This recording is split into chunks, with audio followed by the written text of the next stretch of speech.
The Lord be with you. And with your spirit. A reading from the Holy Gospel according to Mark.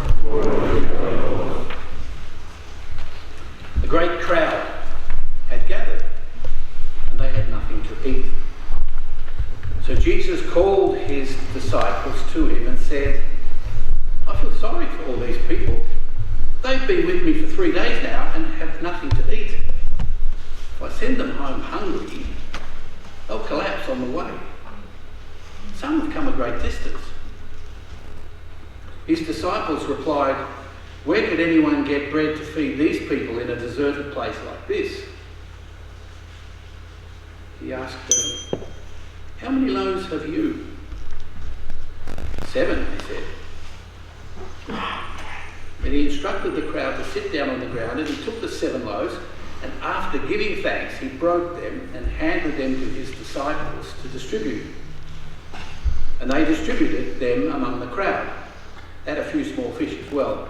And over these he said a blessing and ordered them to be distributed also. They ate as much as they wanted and collected 7 basketfuls of the scraps left over. Now, it had been about 4,000 people. He then sent them away, and immediately getting into the boat with his disciples went to the region of Dalmanutha. The Gospel of the Lord. Praise to you, Lord Jesus Christ.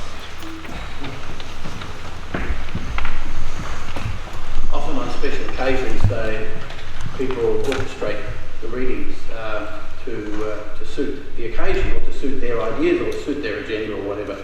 I'm a big rat for sticking with the readings of the day, because the readings of the day are what the Holy Spirit gives us for our guidance at any given time. These are the readings of the day, and you're probably wondering, what's Rehoboam and Jeroboam got to do with us and all that sort of stuff. But first, I want you to think of one thing. This is the feeding of the 4,000 with 7 loaves and some fish. This isn't the feeding of the 5,000 with 5 loaves and 2 fish. That's another story in another gospel, and obviously Jesus had a habit of doing this sort of stuff, and it wasn't the only time it occurred. But what he did was he took what they had and made it sufficient for everyone's needs. That's the thought I want you to hang on to. But right now I want to tell you about Rehoboam. Rehoboam was the foolish son of Solomon. In the Game of Thrones that we're going through in the readings at the moment, you'll hear from the first book of Kings right through to 1st and 2nd Samuel, we've got this narrative story of the kingdom. David had a son, the son of his delight, Bathsheba, was called Solomon. And Solomon asked not for riches but for wisdom, and was granted it, but it ran out eventually. Part of the difficulty of it running out was that in his older age, having married 700 wives and 300 concubines, he was a little distracted from serving the Lord. And Solomon's wisdom was diminished to the point that nothing much happened towards the end. In fact, he started building altars for Astarte and Milcom and the Ammonite gods and the Moabite gods to please his foreign wives.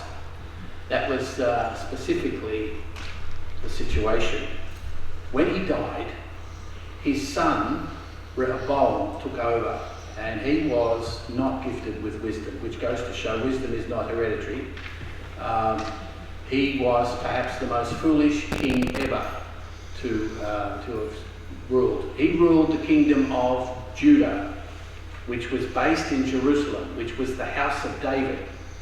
The other kingdom, the kingdom of Israel in the north, was the other tribes of Israel. That's the one that this guy Jeroboam had an liking to. He was a pretty shifty and witty politician, and he was able to work out that if people kept going back to Jerusalem, then their allegiance would eventually go back to Rehoboam and the kingdom of Judah, rather than sticking with the kingdom of Israel that he was now had his mindset on. So it's interesting, it's not the first time, I'm not sure why that screen keeps been on and off. But it's not the first time that people had tried to get people stopped going to church. If you give people multiple opportunities and distractions, then you can find yourself affording people something else to do on Sundays by giving them examples. And Australian society does this too. We've got lots of different things to distract us from going to the temple and worshipping as we are called to do. It's part of the society in which we live. Basically what happened is Jeroboam said, if you keep going to Jerusalem, I'll tell you what, I'll set up some more convenient temples to worship in, one at Bethel and one at Dan. I'll make some golden calves that you can worship like we did when we were travelling from Egypt. And I'll make a new story, and anyone can be a priest. You don't need to be part of the tribe of Levi. Anyone can do that, and he sort of set up all this distraction.